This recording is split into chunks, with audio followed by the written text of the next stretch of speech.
Welcome to the Torqueconomics Weekly Automotive Update, covering the week of 8th to 14th of March 2025. Let's dive right into our releases and discontinuations monitor.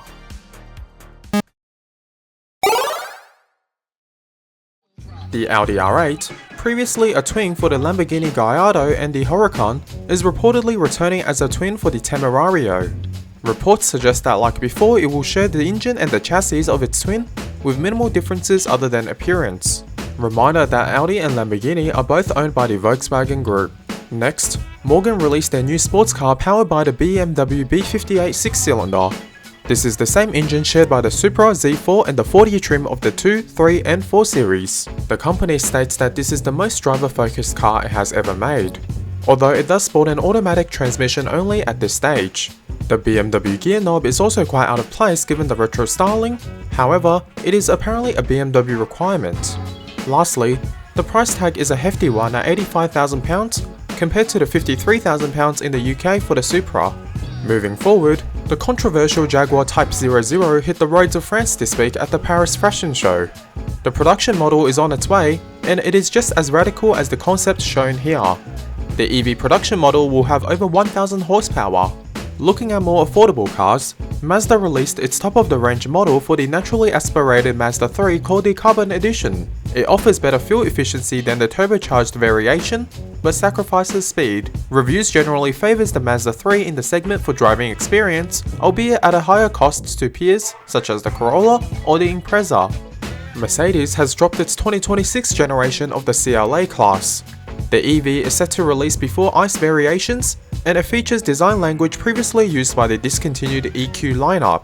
Additionally, the EV CLA class is expected to weigh much more than the current iteration of the C-Class. The Lexus RZ has arrived for the year ahead. The EV-only SUV is comparable to the RX in Lexus's lineup. The RZ also shares the same yoke-style steering wheel used in other Toyota EVs. Finally, Bentley is delivering one of its Baturs to a new owner. The Batur is Bentley's upscale version of the Continental GT limited to 18 cars. Each car is produced with input from its owner, and this particular person prefers rose gold. Now we move on to the headlines of the week.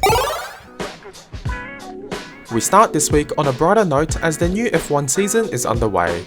Norris took the win, but it was not before huge drama mid-race when Piastri spun out from P2. Most of the rookies did not finish thanks to Melbourne weather.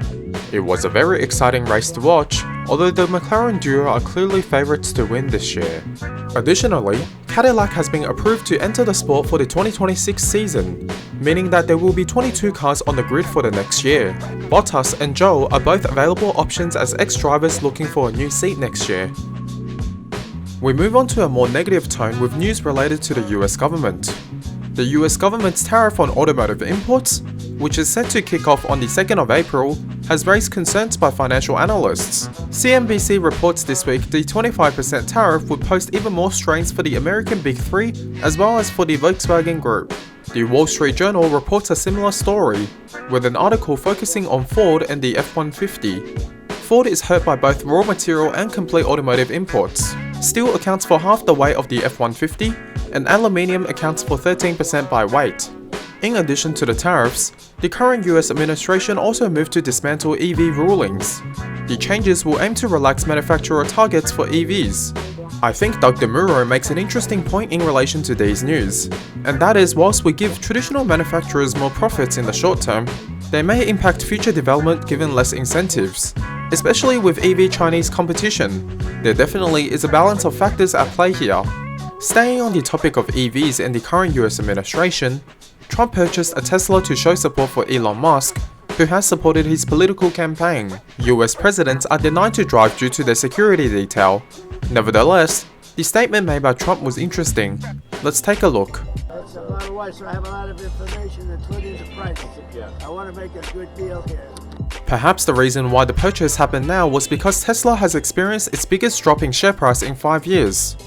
The drop has wiped out all gains made since Trump won presidency. The slowing sales has been the key reason. Musk's continued political involvement as well as Chinese competition contributes to this.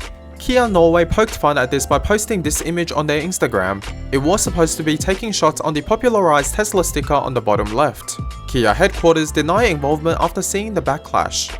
Chinese company Pony AI also took a jab at Tesla, stating they have not reached the stage of large-scale self-drive testing, which falls behind Pony AI that has been tested on the roads of China for a few years. Staying on EV news, Ford had to inject $4.4 billion into its EV production site in Germany. The Ford Explorer EV demand fell much short of its target in the past few years. The Germany subsidiary was more than $5 billion in debt and desperately in trouble, hence the cash injection. Nonetheless, Tesla and Ford weren't the only struggling EV-related companies in the West. Northvolt, which was one of the upcoming largest battery producers in the EU, has filed for bankruptcy. Competition from China has eroded the company to a financial disaster. This is not only a financial but also a strategic loss for the EU. The Western strategic concerns are best shown by headlines by Reuters, which showcase more manufacturers will be working with Chinese firms for EV development.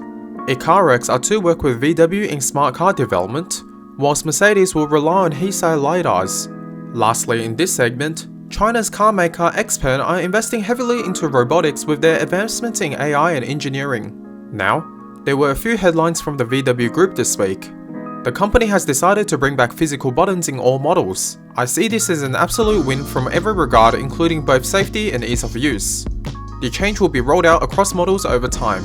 In related news, VW's subsidiary Porsche has announced lower profits. This development has prompted the group to pursue multifaceted changes to revise its fortunes. As part of these efforts, Porsche has cut costs and streamlined operations. This week, 3,900 jobs were cut as the company faced disappointing profit numbers. Porsche is aiming to recapture the glory of its heyday in the 1980s and 90s. This week, a RUF VTR fetched over $6 million. In a surprising twist, military firm Rheinmetall may soon take over idle VW plants to manufacture tanks, aligning with Europe's push to rearm amidst ongoing geopolitical tensions with Russia. We take a look at news from Japan now.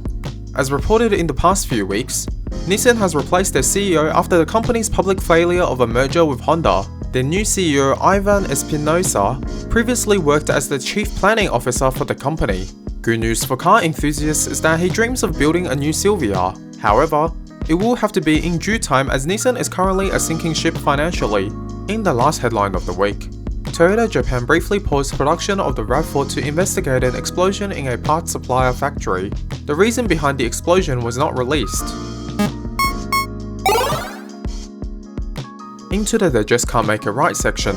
There was one recall this week from Ineos in the US where doors of the Grenadier would fly open in driving. Now that was all for this video.